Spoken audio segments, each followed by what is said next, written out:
IELTS Reading Course Summary.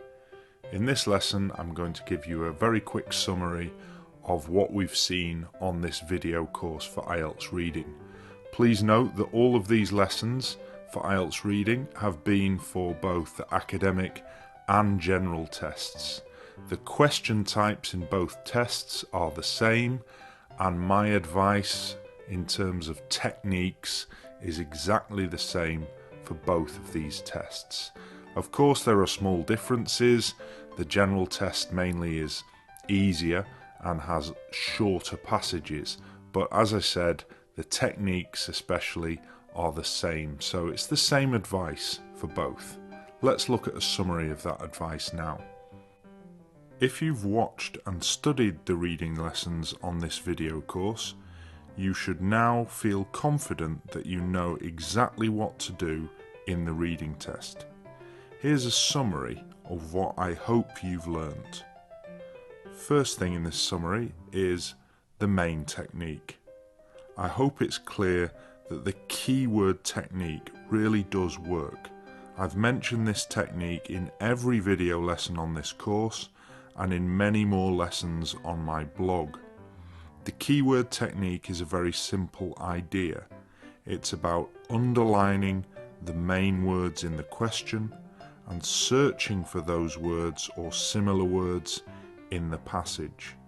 Practice this method as much as you can before your test, and you will get better at finding the answers. The second thing in this summary, it's a vocabulary test. I always tell my students that IELTS Reading is testing your understanding of English vocabulary. If you understand the words that you read, you should be able to get the right answer. Always write down the key vocabulary from any reading test or exercise that you do. As your vocabulary knowledge grows, you'll find the test easier. And I hope it's been clear from these lessons that vocabulary is key to this test. Summary point 3, question types. I've covered all 9 question types in the lessons on this course. Make sure that you're well prepared for each one so that you don't waste time using a bad technique that doesn't work. Let's look at the question types that I've covered quickly. I'm going to put them in 2 groups here. The first group of 5, gap fill, true, false, not given, yes, no, not given, multiple choice and short answer questions. With those types, the keyword technique works very well. You can just take each question in order, use the keyword technique, find the answers. If you watch the lessons that I did about those types, you'll see that I just do it in that way. There's a few other bits of advice, but mainly it's normal keyword technique. However, for the other 4 types of question, matching paragraph headings, matching paragraph information, matching names, and matching sentence endings, in other words, any matching question, it becomes a bit more difficult and we have to use some other techniques as well as the keyword technique. If you're not sure about that, you need to watch those videos again, because especially for those 4 types at the bottom, there are some different suggestions and tips that I give about how to do those questions in an effective way. So those are the question types, and I've taught techniques for all 9 of them. The next summary point, the time problem. Most people find that time is a problem in the IELTS reading test, but the solution is not faster reading or more skimming and scanning. I recommend that you read at normal speed. If you read too quickly, you'll miss the answer and waste time.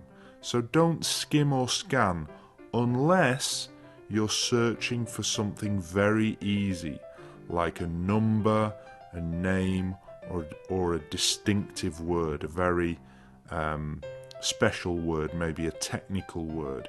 If you're searching for a number or a name or a distinctive word, you can skim quickly or even scan the text to find it, but normally I wouldn't recommend doing that. You can read at normal speed and that's not a problem.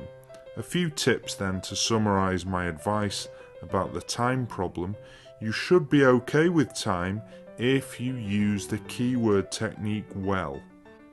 Also remember to miss any difficult questions, move on, get to the end, do all 40 questions in the test and then go back to the questions that you missed. It's best to leave the difficult ones, get the easy questions done. Anything that's taking you too long, it's too difficult to find the answer, you've got to miss it and move on.